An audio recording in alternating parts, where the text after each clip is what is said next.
Hello, it is Thursday evening. Imagine that. We typically end up having these things on Thursdays for whatever reason, just the way that the schedule breaks down. But it's a good time to check in. Thursday evening, November 6th, 2025. In case you're watching a recording of this, that's the context. That's when it's going on.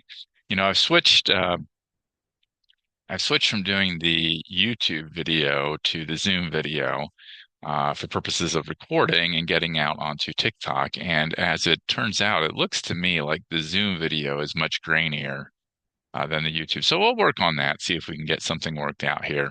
I know it doesn't help when I do these things after dark and I lose the natural light because the lighting in here isn't really up to snuff. But anyhow, thank you for bearing with us. And we just want to, draw your attention to some things going on workerscompensation.com and remind you how you can connect with us a week from today, November 13th. Now, I know at 2 p.m. Eastern. Now, I know quite a few of you will be going to the national conference in Nashville.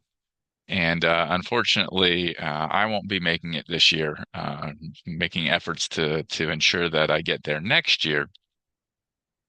So, that's kind of I'm uh, sort of remorseful that I can't make it there and connect with everyone. So a lot of you will be traveling back that day. So I understand if it's difficult for you to make it to our next comp and circumstance gathering, which will be a week from today. And if you can't, we'll do another one in December. So it's no big deal. It's really if you can make it, great. If you can't, we'll be excited to see you at a future edition. But let's just have a look at what's going on here. And to do that, we'll share our screen, or I'll share my screen. And which one am I gonna be on? I guess we'll just do this. Bada bing, and see where we can go. Oh, well, there's some email. Thankfully, nothing too wild there. Um, here's a story that I'm working on about a Utah Supreme Court case. It's been out for a little while, so not like breaking news or anything like that, but an interesting one that I think is important for us to keep our eye on. So that will be showing up in now what just happened there? In tomorrow's daily headlines. So just keep an eye on that. But this is what we're really trying to get after here. And this is information on here. And the lead sort of thing, the thing that we're really excited about is James Benham has authored his first expert analysis piece for us. You might know James Benham from the InsurTech Geek podcast that we promote and call attention to. I don't know, I guess repurpose in a way. On our site, it's one that I personally find very interesting. Interesting guests, interesting content delivered in a way that's understandable.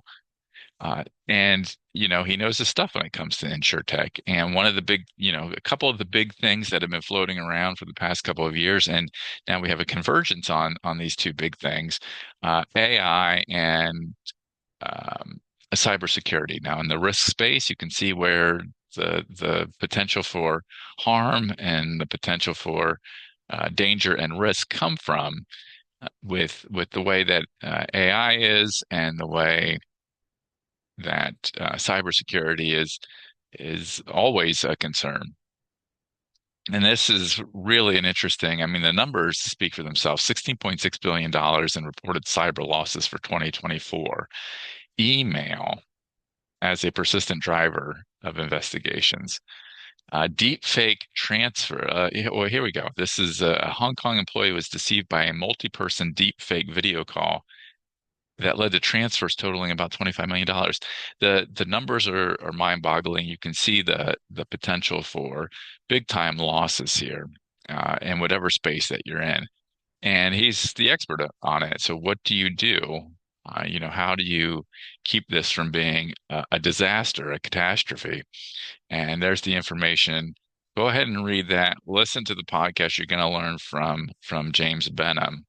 And where was the takeaway here? There was a great takeaway that I wanted. Oh yeah, the 32110 rule. 3 copies of your data on 2 different media, 1 offsite, 1 immutable or air gap and zero restore failures in testing. So that's kind of the thing to remember on that.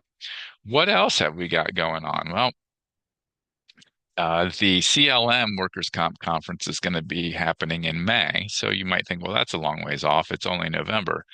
But if you're planning to or you're interested in speaking there, there's a limited time left to do so and to get your submission and your proposal. So submissions for presentations, the deadline on that is coming up early next month. We're about a month out from the deadline.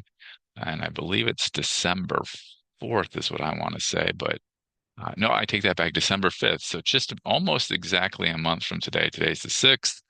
December 5th is the submission deadline. So if you're interested in that, you can follow this link here, and that will get you the information that you need to submit uh, a proposal to speak at the 2026 Conference. It'll be in Nashville, May 20th through the 21st next year. So check that out. See if that's something you're interested in. As always, check out CLM.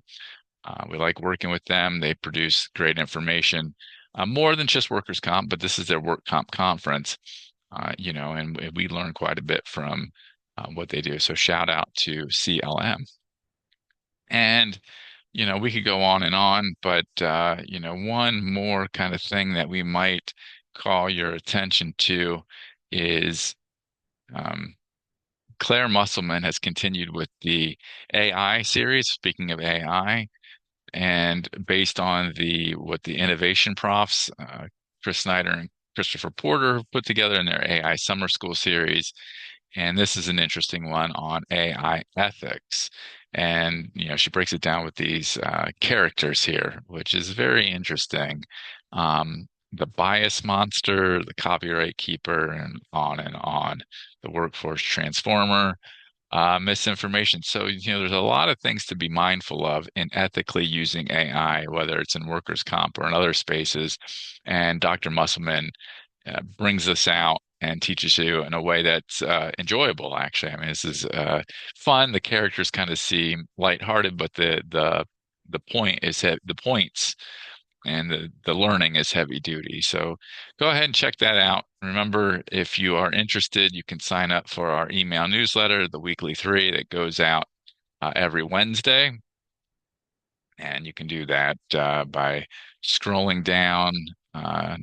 This is one way. There's other ways to do it. It pops up in boxes on the news site. But if you just go here, sign up for the weekly newsletter, boom, we won't spam you. This is just so you get what we consider the top 3 stories of the previous week, and it's delivered to your email every Wednesday morning. And of course, follow us on social media. We'd appreciate that. We're on LinkedIn. We're on Instagram, TikTok, Facebook, Blue Sky, X, the works there. But we definitely want to call your attention to our LinkedIn page, plus our LinkedIn newsletter that you can subscribe to right there. So the news you need that goes out 7 days a week.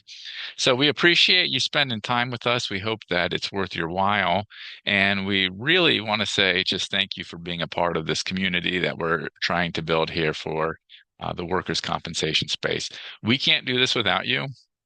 We cannot do this without you. I can't emphasize enough how important you are to our mission, how important you are to our purpose. And that's, it's easy to say, but we want you to know that we're here from you. And oh yeah, that one last thing. Don't forget, Comp and Circumstance, 2 p.m. a week from today. In fact, I'll share the screen again and see if I can get that called up for you. The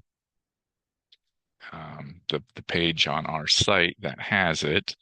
And let's see if we can just find it. I search for circumstance and see if that will bring it there to us. And boom, the November 2025 version, not November 25th. That's the year 25. So there you go, November 13th, 2 p.m. Eastern. If you're interested in attending, you want to join us, get together, just chit chat a little bit about what's going on in your neck of the workers' comp woods, go ahead and send an email to fferrari@workerscompensation.com. I'll send you a link and we'll look forward to seeing you. But yeah, once again, thank you so much. If we don't talk to you tomorrow, we hope you have a wonderful weekend. Thanks for spending some of your time with us. Take care, everyone.